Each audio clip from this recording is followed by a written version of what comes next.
Hi, my name is Catherine Cabrera, and today we will be discussing Chloe and how developmental coordination disorder has impacted her occupational performance. To give you a little bit of background information about who Chloe is, she's a 6-year-old girl who recently was diagnosed with developmental coordination disorder. Chloe has been in first grade for approximately 6 months and has difficulties completing fine motor tasks such as coloring and drawing. Additionally, she displays gross motor delays by being unable to complete physical activities that require much coordination, balance, and jumping.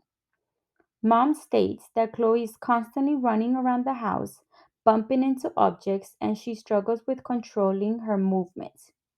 She also added that Chloe demonstrates challenges when executing simple routine activities and always leaves a mess, requiring extra time due to poor motor planning. Chloe enjoys spending time with her mom and their pet named Nano. Now I'm going to be going over the occupational performance. An occupational performance concern for Chloe is her education. As I previously mentioned, Chloe is in first grade and recently demonstrated challenges with completing simple activities such as drawing, coloring, and writing. Chloe is unable to grasp the utensil properly due to decreased hand strength and messy handwriting. She also has challenges with holding scissors and maintaining small objects in her hand.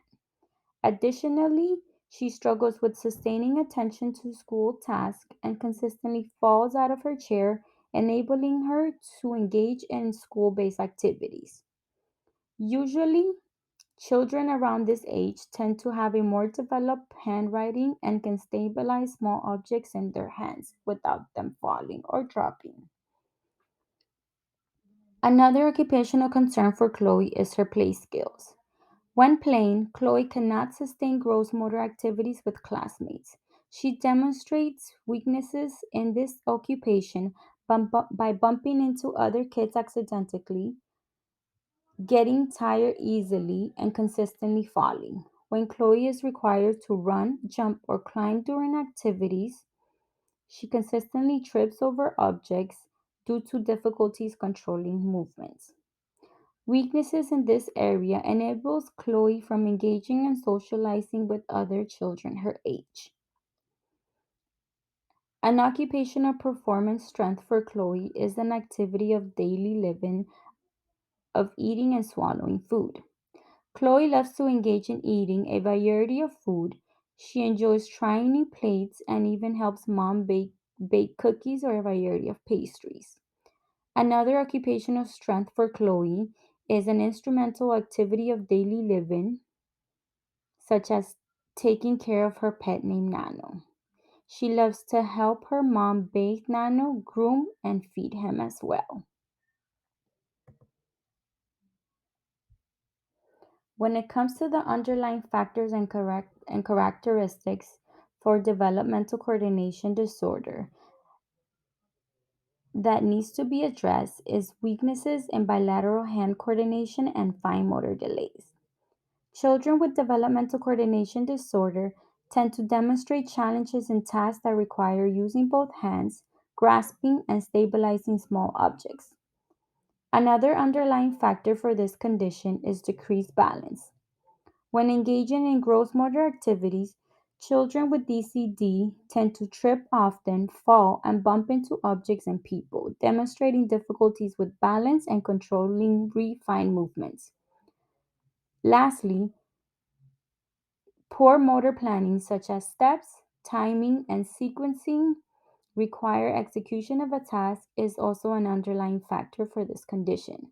Children with DCD have difficulties breaking down steps and analyzing an activity before completing it.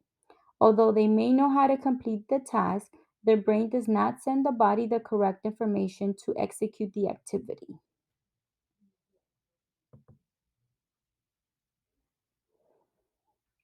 When it comes to the frame of reference for developmental coordination disorder, Motor control and motor learning is a frame of reference commonly used for this condition. Motor control and motor planning focuses on the acquisition of skills required in activities in movement and balance. This frame of reference also considers the child's learning stage and promotes independence and generalization. Using this frame of reference for DCD children will allow the child to acquire motor skills through practice and feedback. Motor control and motor learning also consider the child's abilities, task, and environment when implementing interventions. This frame of reference will guide interventions for children with DCD to problem solve any motor problem they may encounter and practice those skills such as coordination, balance, and motor planning. Developmental frame of reference is another frame of reference that could be used to guide treatment for a child with DCD. Developmental suggests that growth must be done in a sequential order, and to proceed to the next stage, the child must master the previous ones. It highlights the developmental skills that must be executed for a specific age and what could be done to improve those skills. This frame of reference uses an older versus linear system idea, and it addresses the child with DCD's concerns and observes them where they're at currently and what developmental milestone must be learned next. For example, if a child may not be able to jump with 2 feet forward, then clinicians could address that skill before working on jumping up in an elevated surface. I hope you have enjoyed this presentation. The last slide will include the references. Thank you for watching.